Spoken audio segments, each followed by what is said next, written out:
Pokemon ultimate journeys episode 1। Episode की starting में हमें एक न्यू सिटी दिखाई जाती है जो गिलार रीजन की वाइडन सिटी होती है।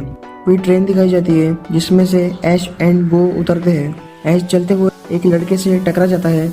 ऐश उस लड़के को सॉरी बोलता ही है, लेकिन वो लड़का ऐश को इग्नोर करके वहाँ से भाग जाता है। वो लड़का अपनी टिकट वहाँ गिरा जाता है। फिर ऐश एंड गो उस लड़के की टिकट वापस करने उसके पीछे जाते हैं। वो लड़का एक दरवाजे के पीछे चला जाता है। ऐश एंड गो भी उसके पीछे जाते हैं। फिर एक ट्रेन दिखाई जाती है। फिर अनाउंसमेंट होती है कि ये ट्रेन स्टो ऑन साइड जा रही है। ऐश एंड गो को भी वही जाना होता है, इसलिए वो उस ट्रेन पर चढ़ जाते हैं। ट्रेन अपनी डेस्टिनेशन के लिए निकल जाती है। ट्रेन के अंदर ऐश एंड गो टिकट वापस करने की बात कर रहे होते हैं।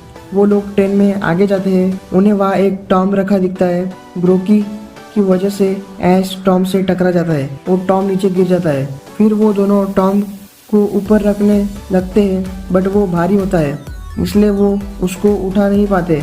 उस टॉम में से एक स्पिरिट निकलती है जो ऐश की बॉडी में चली जाती है। वो ऐश से पूछता है सब ठीक है ना? ऐश बोलता है हाँ मैं ठीक हूँ। फिर वो आगे जाने लगते हैं। तभी उनके पीछे वो टॉम शाइन करता है और ऐश को फेस मॉन्स्टर की तरह बन जाता है। वो और आगे जाते हैं। ट्रेन की लाइट ऑफ हो जाती है। ऐश का फेस मॉन्स्टर की तरह दिखने लगता है और ऐश गो से अजीब सी बात करने लगता है। जैसे ही लाइट ऑन होती है वो ठीक हो जाता है और जैसे ही लाइट ऑफ होती है तो वो अजीब हरकतें करने लगता है। ऐश को समझ नहीं आता है कि उसके साथ हो क्या रहा है। वहाँ बहुत से घोस्ट टाइप पोकेमॉन आ जाते हैं। लाइट चली जाती है। फिर ऐश गो को परेशान करने लगता है। फिर वो आगे जाता है। ऐश अभी भी गो को परेशान कर रहा होता है। फिर उन्हें ट्रेन में वो लड़का मिल जाता है। फिर हमें स्पिरिट बॉम्ब पोकेमॉन दिखाया जाता है।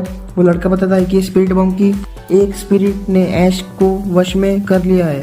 ट्रेन के अंदर एक पेड़ होता है जिसकी टहनी टूटकर ऐश के ऊपर गिरती है और ऐश इससे बेहोश हो जाता है। वो उस लड़के से बोलता है ऐश को ठीक करने में मेरी मदद करो। फिर वो लड़का ऐश को कुछ पिलाता है जिससे ऐश के अंदर से वो स्पिरिट निकल जाती है। फिर ऐश गेंगार को पोकेबॉल से बाहर निकालता है। गेंगार उस स्पिरिट को पकड़ लेता है। फिर हमें गो दिखाया जाता है जो स्पिरिट बॉम्ब से बैटल कर रहा होता है। फिर ऐश गेंगार और वो लड़का वहाँ आ जाते हैं। फिर गेंगार उस स्पिरिट को वापस स्पिरिट बॉम्ब में पहुंचा देता है जिससे स्पिरिट बॉम्ब शांत हो जाता है और वो वापस अपने टॉम में चला जाता है। घोस्ट पोकेमॉन टॉम को वहाँ से वापस ले जाते हैं। फिर ट्रेन अपनी लोकेशन पर पहुंच जाती है। ऐश उस लड़के को उसकी टिकट वापस करने वाला ही होता है, लेकिन वो लड़का वहाँ से चला गया होता है। एपिसोड यही एंड होता है। इससे आगे की स्टोरी हमें एपिसोड 2 में पता चलेगी।